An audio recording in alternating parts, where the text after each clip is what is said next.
Bueno, ¿cómo están? Una vez más, buenos días. Bueno, esta mañana, entonces, repito, vamos a ver el tema sobre el barro y el alfarero basado en el libro de Romanos. Para eso, por favor, vayan conmigo para leer Romanos capítulo 9, versículo 19 al versículo 29. En este pasaje trataremos sobre la soberanía de Dios, cómo es que Dios escoge, elige para salvación. Y vamos a entender en este pasaje que Dios tiene que elegir. Y el ejemplo que nos pone en este pasaje es, Él se presenta como, Pablo lo presenta como el alfarero y nosotros el barro. Entonces dice versículo 19, pero me dirás, ¿por qué pues inculpa? ¿Quién ha resistido a su voluntad? O sea, si Dios escoge y a unos no, entonces, ¿por qué a final de cuentas unos van a la perdición? Eso es lo que está cuestionando esta persona. ¿Por qué unos van a la perdición si a final de cuentas Dios es el que escoge y otros van a salvación? Entonces, por eso dice, pero me dirás, dice Pablo, ¿por qué pues inculpa? Entonces, ¿por qué somos culpables? Si Dios tiene la elección de elegir a sus hijos, ¿por qué a final de cuentas el hombre tiene perdición? Entonces está cuestionando aquí a Dios por qué Dios hace. Dice, ¿por qué? ¿Quién ha resistido a su voluntad? Si Dios es Dios, si Dios todo lo puede, entonces ¿cómo el hombre puede resistir a su voluntad? Si Dios es soberano y Dios todo lo puede hacer, ¿cómo es que el hombre que es insignificante puede ponerse en contra de la voluntad de Dios? Entonces dice, qué injusto Dios. Es lo que está diciendo aquí. Mas antes, dice Pablo, oh hombre, ¿quién eres tú para que alterques con Dios? ¿Dirá el vaso del barro al que lo formó, ¿por qué me has hecho así? ¿O no tiene potestad el alfarero sobre el barro para hacer de la misma masa un vaso para honra y otro para deshonra? ¿Y qué? Si Dios, queriendo mostrar su ira y hacer notorio su poder, soportó con mucha paciencia los vasos de ira preparados para destrucción, y para hacer notorias las riquezas de su gloria, las mostró para con los vasos de misericordia que Él preparó de antemano para gloria, a los cuales también ha llamado, esto es, a nosotros, no solo de los judíos, sino también a los gentiles. Hablando a los judíos, la salvación no solamente alcanzó a los judíos, sino también a los gentiles. ¿Y por qué aclara esto Pablo? Porque los judíos siempre pensaron que la salvación era exclusivamente de los judíos y la salvación no iba a alcanzar a los gentiles. Pero dice Pablo, no. Ya desde Abraham, que es lo que vamos a ver más ratito, desde Abraham Dios se había prometido que en él serían benditas todas las naciones de la tierra. O sea, no era algo exclusivo de Israel. ¿Y se acuerdan cuando Dios hace esa promesa? Cuando Dios hace esa promesa, Abraham no pertenecía al pueblo de Israel porque no existía Israel.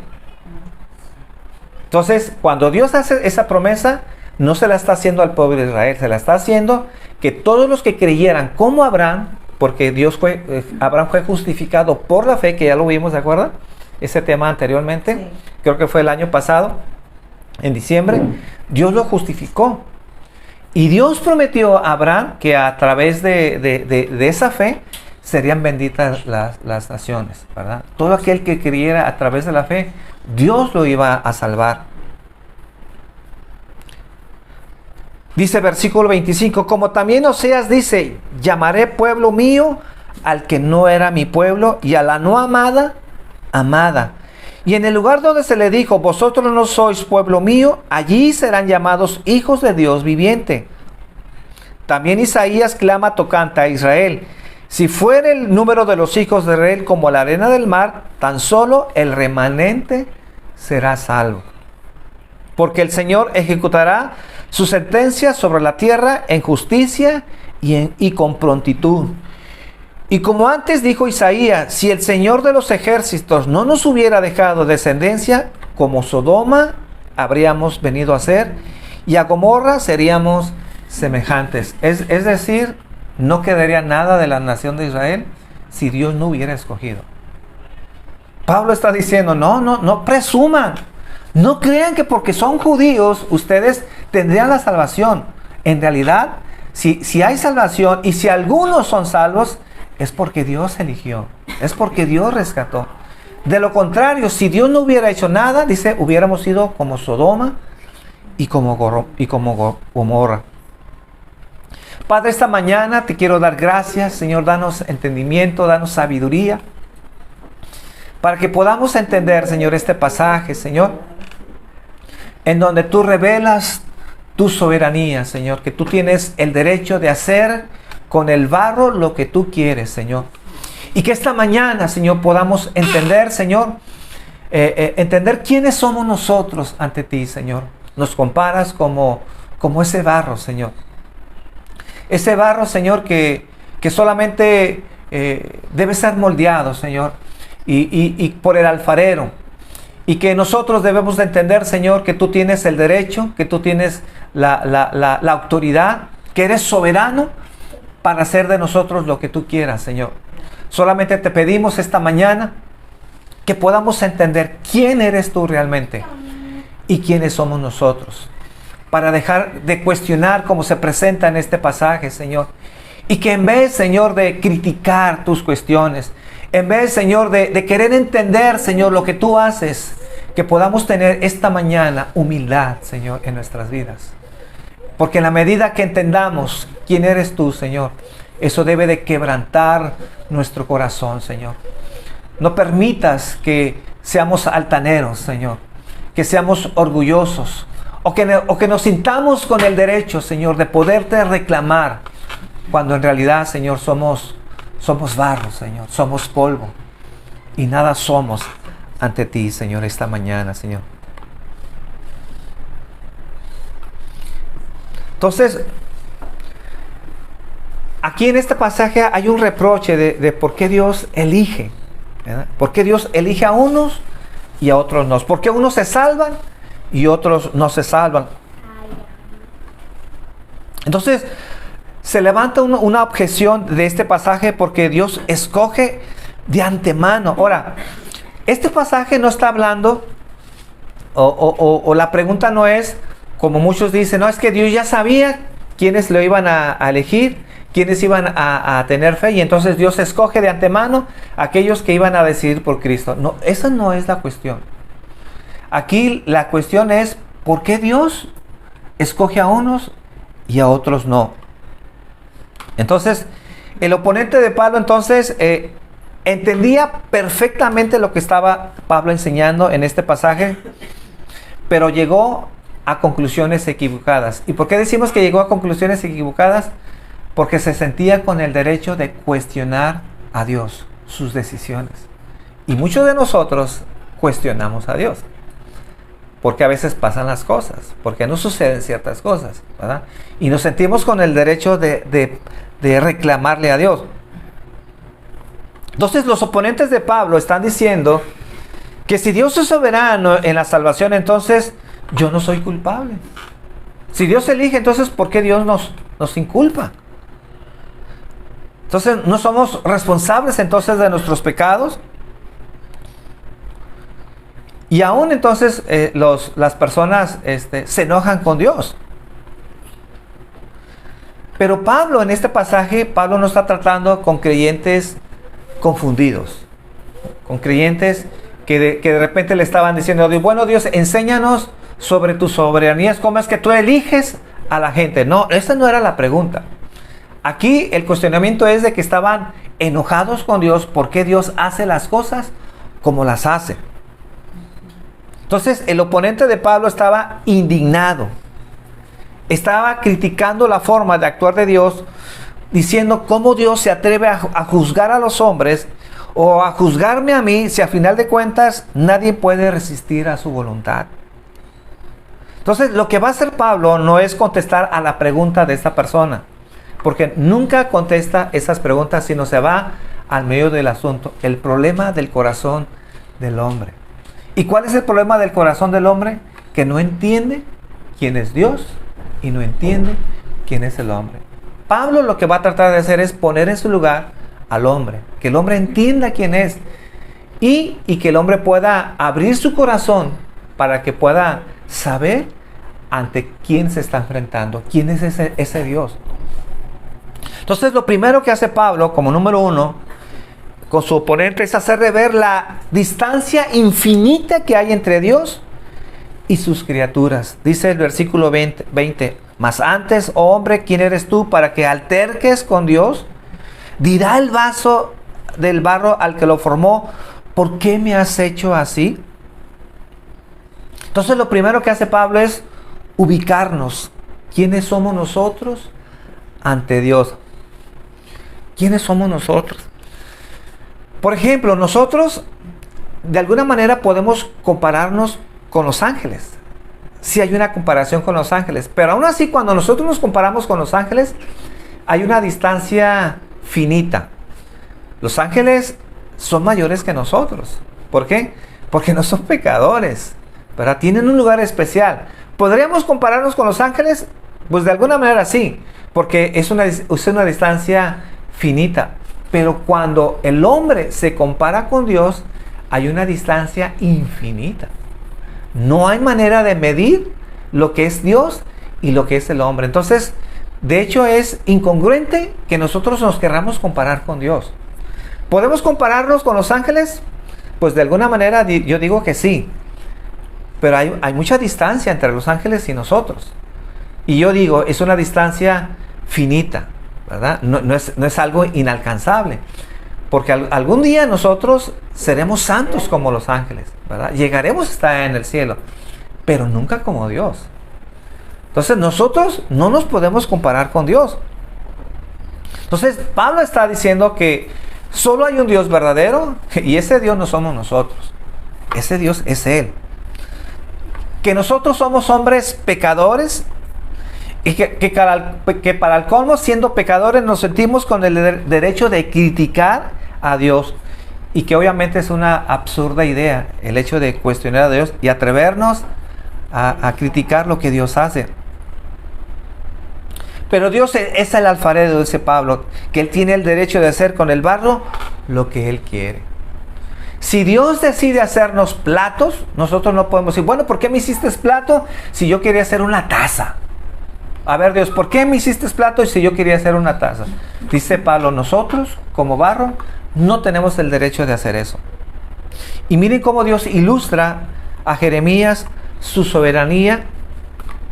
En Jeremías capítulo 18, versículo 1, dice Jeremías capítulo 18, versículo 1, palabra de Jehová que vino a Jeremías diciendo, levántate y vete a casa del alfarero y allí te haré oír mis palabras. Y descendí a casa del alfarero y he aquí que trabajaba sobre la rueda. Y la vasija de barro que él hacía se echó a perder en su mano y volvió y la hizo otra vasija según le pareció mejor al alfarero. Entonces vino palabra de Jehová diciendo, ¿no podré yo hacer de vosotros como este alfarero, oh casa de Israel? Dice Jehová. He aquí que como el barro en las manos del alfarero, así sois vosotros en mis manos, oh casa de Israel. ¿Le salió mal al alfarero? Sí. ¿Y qué hizo el alfarero? Lo volvió a hacer como él quiso. Por eso le dijo a Jeremías, ve a la casa del alfarero, ve lo que está haciendo y yo te hablaré ahí y te mostraré quién soy yo, en realidad, ante ustedes. Y obviamente pues Jeremías ve que se le echa a perder lo que estaba haciendo el alfarero, lo desbarata y vuelve a hacer otra cosa, dice, como él quiso. Y dice aquí, no podré yo hacer, versículo 6, no podré yo hacer de vosotros como este alfarero, oh casa de Israel. Entonces Pablo está diciendo, el barro no le puede decir a Dios qué es lo que Dios tiene que hacer. Entonces el hombre puede permitir que Dios esté en todas partes, pero menos en su trono, ¿verdad? Porque lo cuestionamos. Entonces el hombre quiere un Dios que puedan controlar, que se pueda adaptar a su estilo de vida, un Dios que se pueda manipular, y así le gusta a la gente. Casi mucha gente, cuando dice que está con Dios, cuando dice que está Dios, dice que no, yo estoy con Dios. Casi siempre hacen un Dios a su medida, ¿verdad? Porque mucha gente en realidad no busca a Dios de acuerdo al estándar de Dios, sino al estándar de la gente. Quieren hacer un Dios de acuerdo a su estilo de vida. No leen la Biblia, no van a la iglesia, no tienen responsabilidad, no dan cuentas a nadie, son independientes, pero dicen que están bien. Dicen, no, yo estoy bien. ¿Y por qué dicen que están bien? Porque a lo mejor no roban, porque a lo mejor son buenos trabajadores y mantienen a su casa. Y dicen, pues eso es suficiente. Bueno, ese es un estándar, pero ese no es el estándar que ponen las Escrituras. Por eso digo que a veces el hombre quiere un Dios que pueda controlar, que puedan adaptarse a su estilo de vida o que se pueda manipular.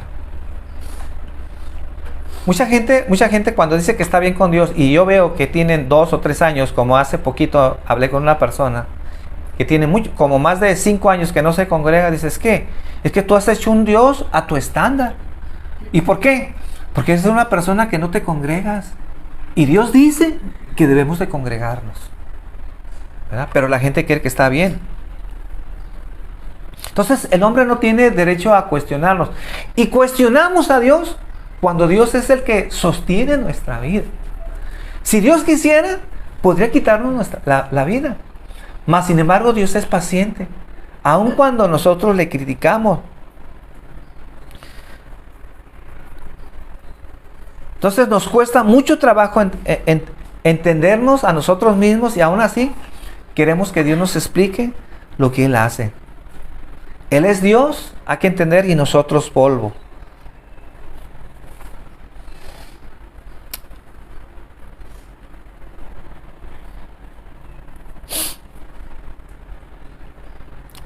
Entonces, lo que está haciendo Pablo aquí en este pasaje es hacer ver que hay una distancia infinita entre Dios y el hombre. Dios tiene el derecho y tiene la autoridad de dispensar su justicia y su misericordia como Él quiera. Versículo 20 y versículo 21. Romanos 9, 20, 21. Mas antes, oh hombre, ¿quién eres tú para que alterques con Dios? ¿Dirá el vaso al barro que lo formó, ¿por qué me has hecho así? ¿O no tiene potestad el alfarero sobre el barro para hacer de la misma masa un vaso para honra y otro para deshonra? Lo que está diciendo aquí en este pasaje es que de una misma masa hace vasos para honra y vasos para deshonra. Muy importante lo que está diciendo aquí. ¿Cuál es esa misma masa? Nuestra naturaleza. De hombres pecadores, que lo único que merecemos es la perdición. Mas sin embargo dice que de esa misma masa Dios usa unos para honra y otros ¿para qué? Para deshonra. Entonces la masa representa a la humanidad que está dañada, y como tal toda la masa debería ser desechada y mandada al infierno. Eso es lo que en realidad debemos de entender. Ahora, lo extraordinario de esto no es que Dios trate a toda la humanidad con justicia, porque Dios es un justo. Dios es un Dios justo. ¿Qué de maravilloso tendría que Dios actuara con justicia? En cierta forma, pues yo digo que no mucho.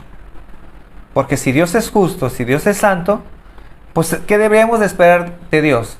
Que Dios actuara con justicia. Y si Dios nos da justicia, así a secas, ¿qué merecemos nosotros?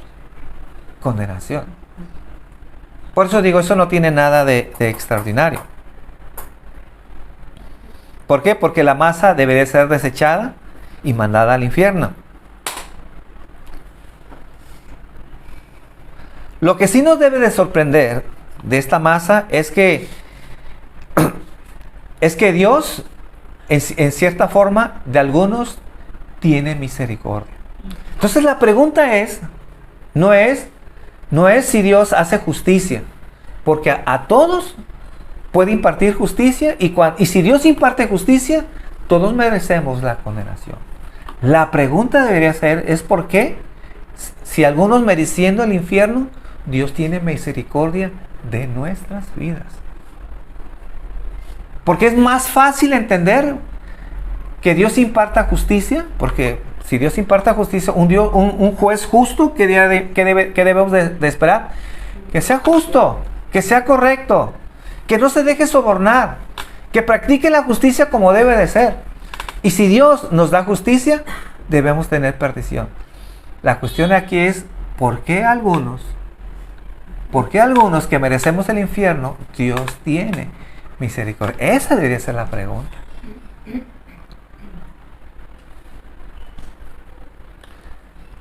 Porque ya en los primeros capítulos de Romanos, si ustedes recuerdan, Romanos capítulo 1, capítulo 2, capítulo 3, ¿de qué está hablando esos capítulos? Está hablando de la culpabilidad del hombre. Y no solamente de los judíos, sino también de los gentiles. Pablo está haciendo ver que todos merecemos la condenación. Que el hombre dice, el capítulo 1, que el hombre con injusticia detiene la verdad. Que habiendo conocido a Dios, no le dieron gracias, ni le dieron honra, sino que se envanecieron en sus corazones. Y en vez de ser agradecidos, prefirieron adorar a las criaturas, a los hombres, a los animales, a las aves, antes que darle la gloria a Dios. Eso fue el corazón del hombre. Antes de llegar a Romanos capítulo 9, Pablo está enseñando que somos culpables, que nadie merecemos la salvación, que cuando Dios hace algo no tenemos derecho de decir, bueno, ¿por qué algunos salvas y otros no? Bueno, en realidad todos merecemos el infierno. Porque Pablo ya demostró en los primeros capítulos que todos somos culpables.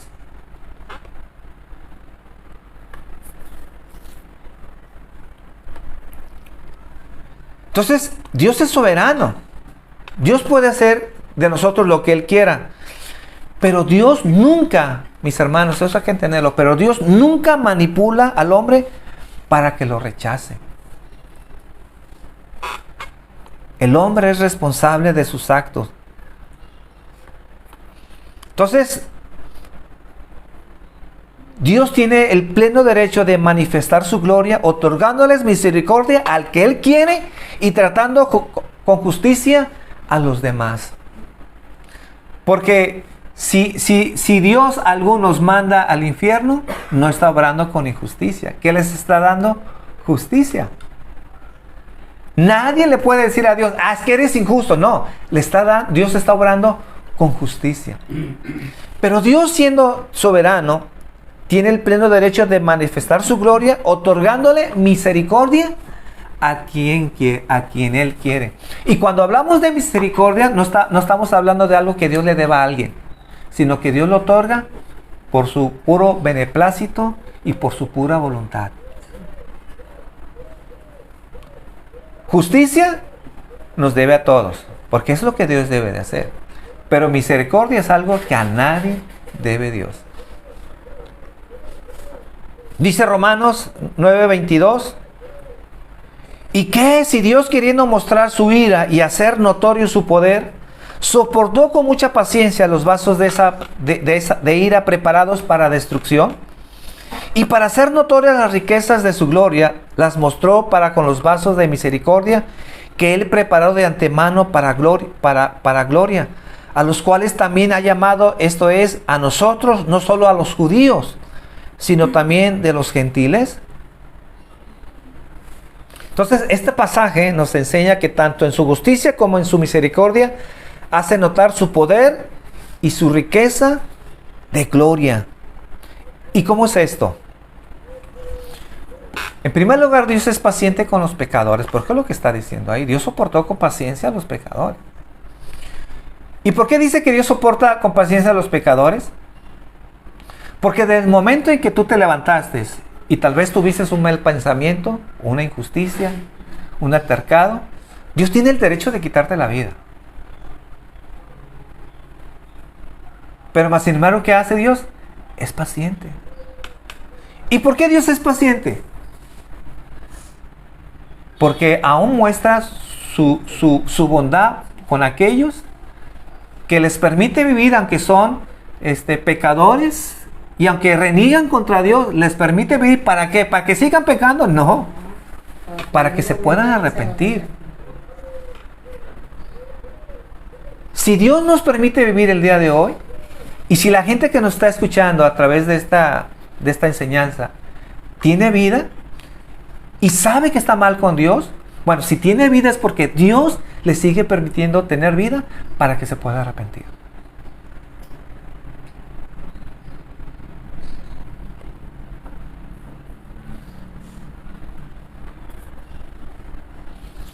Dice que los vasos preparados para ira, dice que fueron preparados, pero no dice quién los preparó, si se fijan ahí.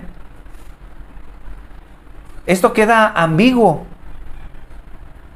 Y esta frase que fueron preparados está en la voz media. ¿Qué quiere decir en la voz media? Es decir, que la acción es de parte del sujeto. En otras palabras, es el hombre mismo que se preparó para la destrucción. Es el mismo hombre que está obstinado en su pecado y que no quiere cambiar. Entonces, Dios no hace incrédulos a las personas, ni tampoco hace que la gente tenga maldad. El hombre es malo porque tiene ganas de ser malo, pero no porque Dios lo haga.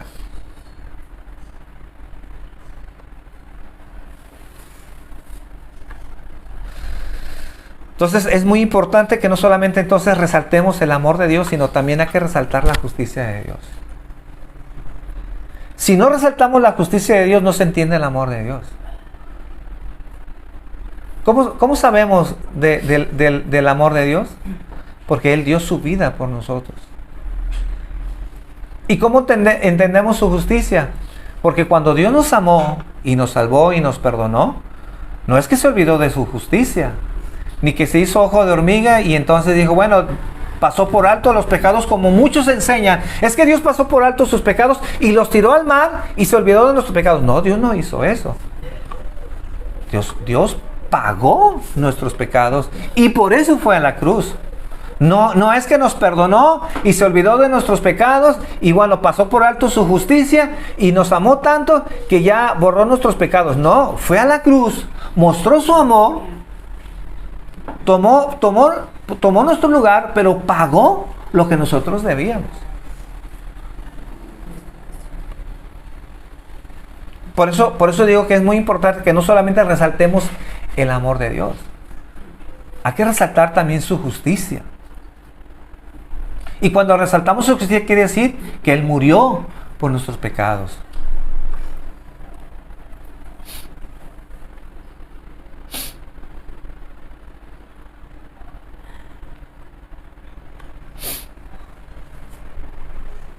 Ahora, el que Dios sea justo y a la vez amor es como una paradoja. Dice Éxodo capítulo 34, versículo 6 y versículo 7. ¿Por qué digo que es una paradoja? Porque aquí lo vamos a entender. Éxodo 34, 6 y 7. Dice, entonces pasó el Señor por delante de él, hablando de Moisés, y proclamó, el Señor, Dios compasivo y clemente, lento para la ira y abundante en misericordia y verdad, que guarda misericordia a millares, el que perdona la iniquidad, la transgresión y el pecado, y que no tendrá por inocente al culpable, que castiga la iniquidad de los padres sobre los hijos y sobre los hijos de los hijos hasta la tercera y cuarta generación. Entonces, ¿qué dice aquí? Que Él perdona el pecado, pero a la vez dice que no tendrá por inocente al pecador. ¿Cómo resolvemos esto? No tendrá por inocente al pecador. Bueno, pues si nosotros somos pecadores. Entonces, ¿cómo es que Dios puede perdonarnos? ¿Cómo puede ser que Dios no tendrá? ¿Cómo puede ser esto si Dios no puede tener por inocente al pecador? Bueno, la única manera de resolver este dilema es que tenemos que meter a la ecuación a Cristo. Como dije anteriormente, Dios no pasó por alto nuestros pecados para perdonarnos. Lo castigó plenamente en la persona de Jesucristo. Dios hizo eso. Entonces, ¿qué está tratando Pablo de demostrar en este pasaje? Bueno, en primer lugar, que las promesas de Dios no han fallado. Que aunque habla de Israel, que aunque habían israelitas incrédulos, que el verdadero Israel no solamente está compuesto de israelitas que habían sido escogidos por pura gracia, sino por todos aquellos que habían sido escogidos de entre los gentiles, hablando de nosotros. Que esa fue la promesa que Dios le hizo a Abraham, ¿se acuerdan? Génesis 22:8. Dice, en tu simiente serán bendecidas todas las naciones de la tierra, en tu simiente. Luego dice Romanos 9:23. Dice, lo hizo para dar a conocer las riquezas de su gloria sobre los vasos de misericordia que de antemano Él preparó para gloria. Es decir, nosotros, a quienes también llamó, no solamente de entre los judíos, sino también entre los gentiles. ¿Dios tuvo compasión de los judíos? Sí, Dios tuvo compasión. Un pueblo rebelde, un pueblo que habíamos dicho anteriormente que representó la vid, pero una vid que nunca dio fruto. Mas sin embargo Dios tuvo misericordia de Israel.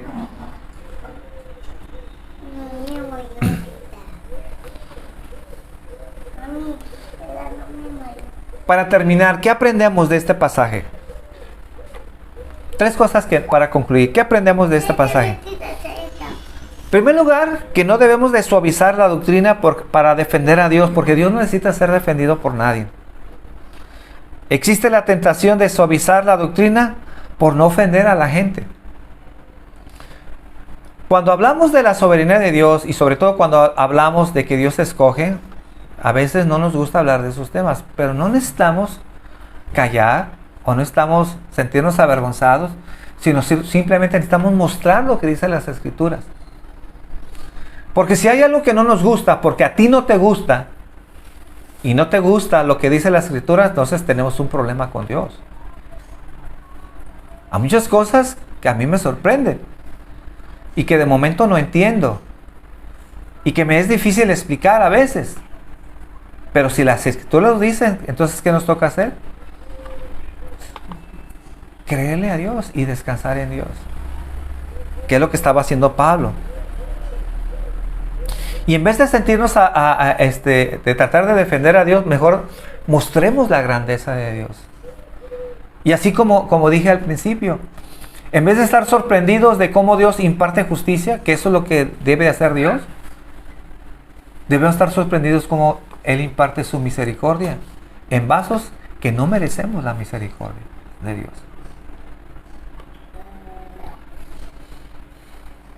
Entonces Pablo estaba lidiando con el corazón de este hombre para que se humille y puedan encontrar salvación.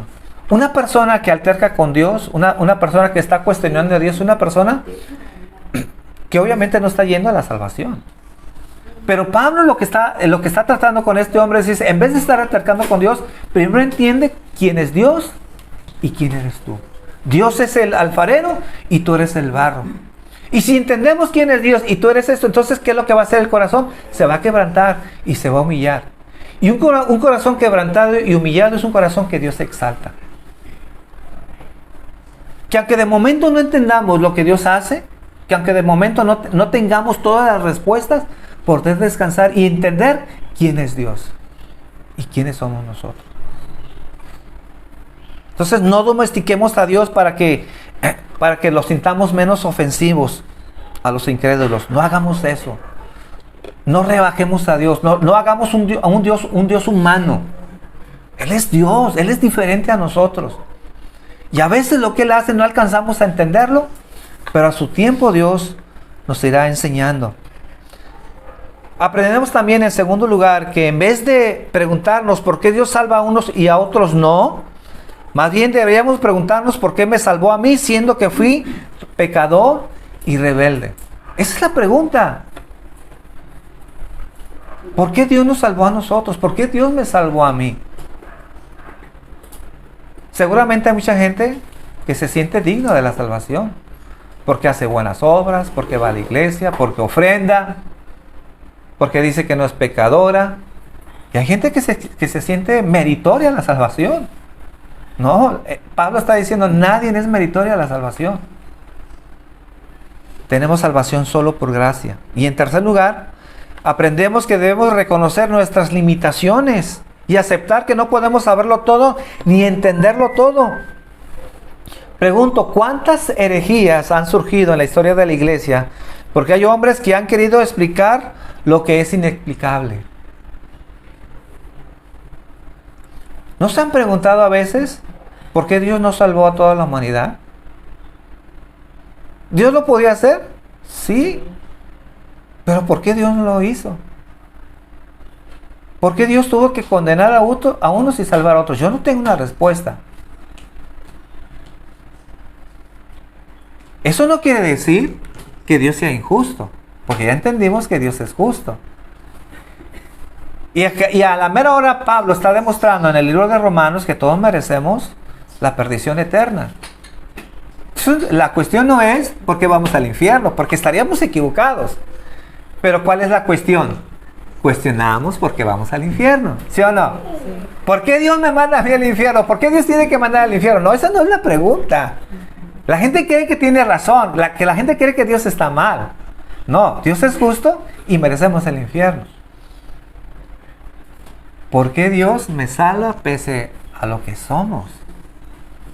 Porque seguimos pecando, seguimos siendo imperfectos, seguimos cuestionando a Dios y Dios sigue siendo paciente con nuestras vidas. Y Dios nos sigue amando. ¿Cómo nos amó a Dios? ¿Hasta que nos portemos bien? No, no depende de eso. Dios dice las Escrituras que nos amó con amor eterno. ¿Cuándo nos va a dejar de amar Dios? Nunca. Se complica cuando crees que debemos ser dignos de su amor. No, eso nunca va a suceder. Ni cuando estemos en el cielo vamos a decir que somos dignos del amor de Dios. Nunca. Por eso siempre viviremos agradecidos y por eso siempre levantaremos adoración a nuestro Dios, porque toda la eternidad le agradeceremos a Dios que Dios nos haya salvado. Por eso yo siempre digo, y con eso termino, nosotros no somos mejores que el mundo, en cierta forma. Simplemente hemos recibido misericordia y tenemos que estar agradecidos. Hay cristianos soberbios, diría yo hasta payasos, ¿verdad? Sintiéndose la última coca del desierto y menospreciando a la gente. Cuando solamente hemos alcanzado misericordia por Dios. ¿Y por qué Dios no nos dio misericordia? Por nada de nosotros, por ningún mérito. Porque Dios nos lo dio, Dios nos lo otorgó. ¿Y cómo termina el pasaje? Si Dios no hubiera escogido un remanente, hubiéramos acabado como Sodoma y Gomorra. ¿Es más claro? Ahí está. Si Dios no lo hubiera hecho, si Dios no hubiera tenido un remanente en el pueblo de Israel, y nadie de Israel hubiera sido salvo. Nadie. Si Dios no hubiera escogido nuestras vidas, no hubiéramos sido salvos. Porque si tú crees, no, si yo hubiera escogido a Dios, es que yo sí, yo soy muy sabio, yo soy muy inteligente. No, tú no hubieras escogido a Dios. Padre, esta mañana queremos darte gracias. Queremos agradecerte. Queremos honrarte, Señor. Y aquí nos presentamos, Señor, porque sin duda, Señor, como seres humanos, a veces te cuestionamos. A veces queremos entenderlo todo, Señor. Pero te pido que esta mañana, Señor, podamos aprender a tener humildad en nuestras vidas. A que nuestro corazón, Señor, no sea un corazón soberbio y altivo, sino todo lo contrario, Señor. Que podamos confiar y podamos descansar en ti, Señor. No todo lo sabemos y no todo lo vamos a entender. Pero tú nos das, Señor, suficientes muestras, Señor, de tu bondad, de tu justicia, Señor. Tú nos das suficientes pruebas, Padre, para poder confiar en ti, Señor. Para poder descansar en ti, Señor. Tú eres un Dios de justicia, Señor. Pero también aprendemos que eres un Dios de misericordia, Señor. Y por esa misericordia, Señor, nosotros estamos aquí, Señor. Venimos cada domingo, Señor, a honrarte y a exaltarte, Señor. Porque de lo contrario estuviéramos perdidos, Señor. Y muy en especial te pido por aquellas personas, Señor, que tal vez tienen esas preguntas, esas dudas. Y hasta cierta forma, Señor, traen confusión, traen una maraña en sus pensamientos, Señor. Pero que esta mañana, Señor, tú puedas hablar a sus vidas, a sus corazones. Que tú puedas hacerles ver, Señor, que nosotros, Señor, no tenemos ningún derecho a cuestionarte, Señor. porque necesitamos entender, Señor. Por eso te pido esta mañana que reveles, Señor, a la gente, Señor, quiénes somos nosotros, Señor. Que tú nos has hecho, Señor, y tú tienes el derecho, que tú tienes la soberanía, Señor, de hacer de nosotros lo que tú quieras, Señor. Si recibimos lo malo, Señor, como dijo Job, te damos la gloria, Señor, aunque nos cueste trabajo. Y si recibimos lo bueno, Señor, te damos la gloria, Señor. Tú eres Dios, Señor, en lo bueno y en lo malo, Señor. Tú eres el que das la vida y tú eres la que la quita, Señor, porque tú eres el soberano, Señor. Y a ti nada se te escapa, Señor. Gracias te damos esta mañana, Señor, y que podamos regresar, Señor, a nuestras casas, Señor, entendiendo, Señor, estos principios, Señor, de saber, Señor, el infinito, la separación que hay entre tú y nosotros, Señor. Danos humildad, Señor. Danos un corazón contrito y humillado, Señor. Te lo pido en el nombre de Jesús. Padre, también